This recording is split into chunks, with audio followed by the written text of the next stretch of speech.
I want to commend those who helped individuals, families and communities following the devastation of Storm Éowyn.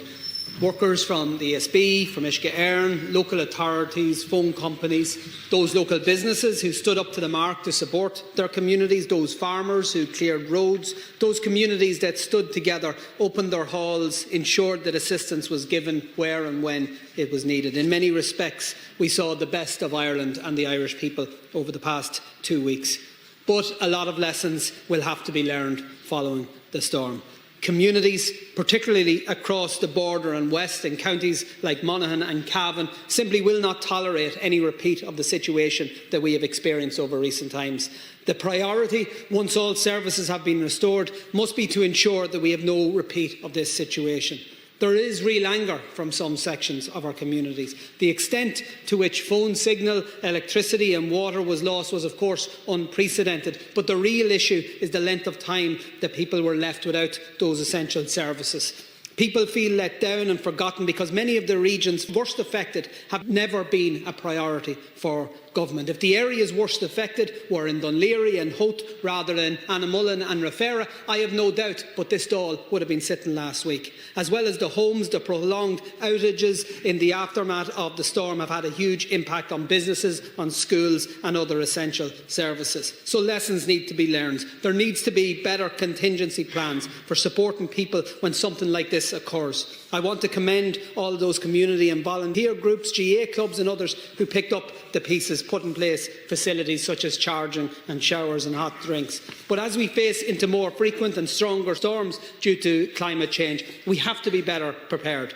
We've taxed people with carbon taxes to push them to get electric cars, to stop burning turf and to get rid of solid fuel stoves, then for them to be totally reliant on electricity that some people have now been without for 12 days.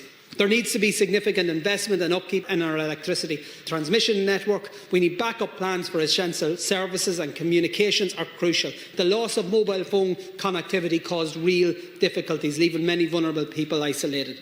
Hard-pressed families shouldn't be out of pocket as a result of a situation like this. We know that those who can afford it have spent money on generators, hot food and in some cases even alternative accommodation. While access to the immediate needs form without a means test is welcome, it isn't enough. The automatic compensation scheme that is in place in Scotland should be considered, Minister. Under the Scottish system, households get around €1,000 if their power is gone for a week. Here, households are expected to pay the standing charge for a period when they were without power. And the ESB, one of the most profitable companies in this country, is suggesting it might even hike up prices further as a result of the storm. Because households are compensated for power loss of more than 48 hours in the Scottish scheme, there is a clear incentive for energy companies to ensure that the transmission network is maintained. Forestry, some of which is planted by vulture funds, often brings minimal value to communities. Much of it isn't native.